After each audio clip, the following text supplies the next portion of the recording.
Olá! Hoje a gente vai fazer uma geral, sabe? Abrir os armários da cozinha, dar aquela espiada na geladeira, para investigar aqueles alimentos que parecem super saudáveis, mas que, na verdade, podem esconder alguns segredinhos. Pensa bem. A gente anda pelo supermercado e, tá lá, embalagens super coloridas, com palavras que chamam a atenção, tipo natural, rico em fibras, diete. Mas e aí? Será que um rótulo que grita saudável é mesmo uma garantia? Essa é a grande pergunta que vai guiar nossa conversa de hoje. E aqui a gente vê bem esse dilema. De um lado, comida de verdade, frutas, o que a natureza dá pra gente. Do outro, o corredor dos industrializados, pacotes e mais pacotes, caixas, produtos que ficam meses e meses na prateleira. A escolha até parece óbvia, mas o marketing é poderoso. Ele nos puxa para o lado que parece mais fácil, mas que nem sempre é o mais honesto com a nossa saúde. Para a gente desvendar esse mistério, nosso caminho vai ser o seguinte. Primeiro, vamos falar do açúcar que se esconde nas bebidas. Depois, vamos desmascarar a farsa da tal barrinha saudável. Aí, a gente investiga um perigo que nem está na lista de ingredientes, a própria embalagem. E para fechar, vamos aprender a enxergar além do marketing. Vamos começar então pelo começo. As bebidas. Fala a verdade, quantas vezes a gente não troca o refrigerante por um suco de caixinha achando que está fazendo um super negócio para a saúde? Pois é, vamos ver o que a ciência tem a dizer sobre isso. E olha que interessante esse ponto fundamental. A frutose, que é o açúcar natural das frutas, não é toda igual. Quando a gente come a fruta inteira, essa frutose vem com fibras, com um monte de coisa boa junto que, segundo a Associação Brasileira de Nutrologia, pode ter até efeitos anti-inflamatórios. Agora, a frutose concentrada nas bebidas açucaradas, tipo sucos de caixinha, a história é outra. Ela está ligada ao aumento de gordura ruim no sangue e a mais inflamação no corpo. Agora, guardem esse número aqui, 18%. Assim, solto ele não parece dizer muita coisa, né? Mas o que ele representa é bem concreto e, pra ser sincero, bem preocupante. O que esse número significa é o seguinte: um estudo mostrou que consumir só 100 ml de bebida açucarada por dia, gente, isso é menos que meio copo, tá? Só isso já aumenta em 18% o risco de desenvolver algum tipo de câncer. A quantidade é muito pequena, mas o impacto, olha, é enorme. E não é só de refrigerante que estamos falando, não. A lista desses vilões disfarçados é bem grande e tá cheia de produtos que a gente vê todo dia no carrinho de compras. Coisas como suco de caixinha, de garrafa, aquelas águas com sabor, achocolatados e até os isotônicos, que muita gente acha que é bebida de atleta. Agora vamos para o nosso próximo item. A gente vai ver como essa mesma lógica funciona com outro campeão de vendas da prateleira saudável, a barrinha de cereal.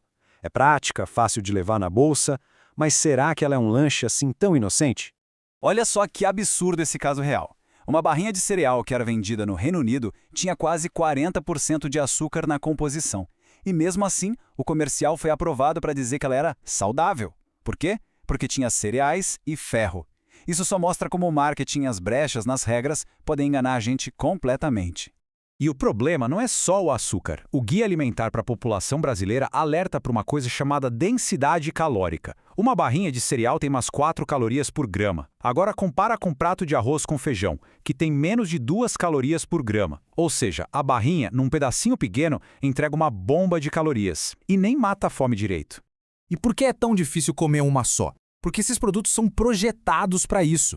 A indústria mistura açúcar, gordura, sal e um monte de aditivos para criar uma coisa que eles chamam de hipersabor. Eles são feitos para serem literalmente irresistíveis. É como se eles sequestrassem nosso cérebro, fazendo a gente comer muito mais calorias do que precisa, sem nem perceber que já está satisfeito.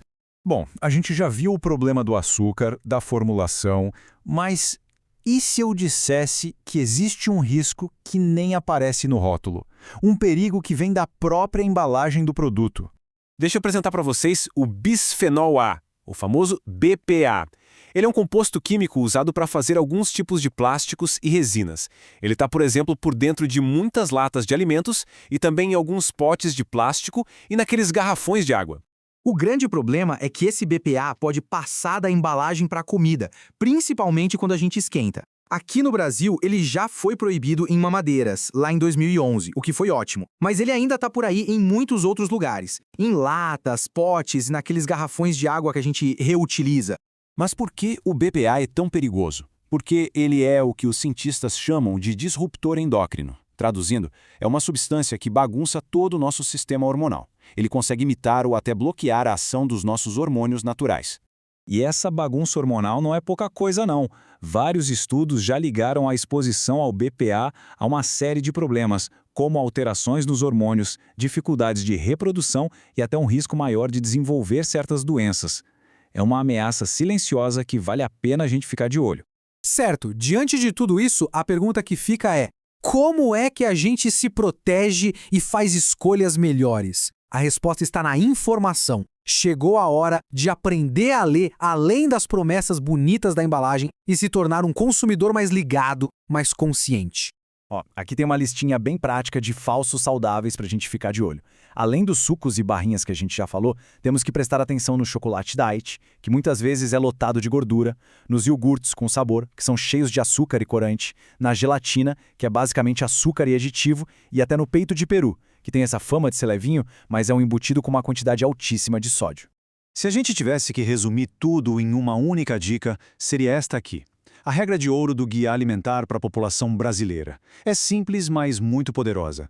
Primeiro, priorize comida de verdade. Fruta, legume e grão. Segundo, limite o uso de alimentos processados, como queijos e conservas. E terceiro, que é o mais importante, evite ao máximo os ultraprocessados. Sabe, aqueles produtos cheios de ingredientes com nomes que a gente nem conhece. No fim das contas, a mensagem é bem clara, né? A base de uma alimentação que é saudável de verdade, a gente constrói com o que a natureza oferece, e não com fórmulas criadas na indústria. A saúde está no que é fresco, na variedade e na simplicidade da comida que vem da terra. E para a gente fechar, fica uma reflexão. Com base em tudo que a gente conversou, o que será que pode mudar no próximo carrinho de compras? Que rótulos vão ser lidos com outros olhos? A transformação começa com a simples pergunta que a gente se faz na frente da prateleira. Muito obrigado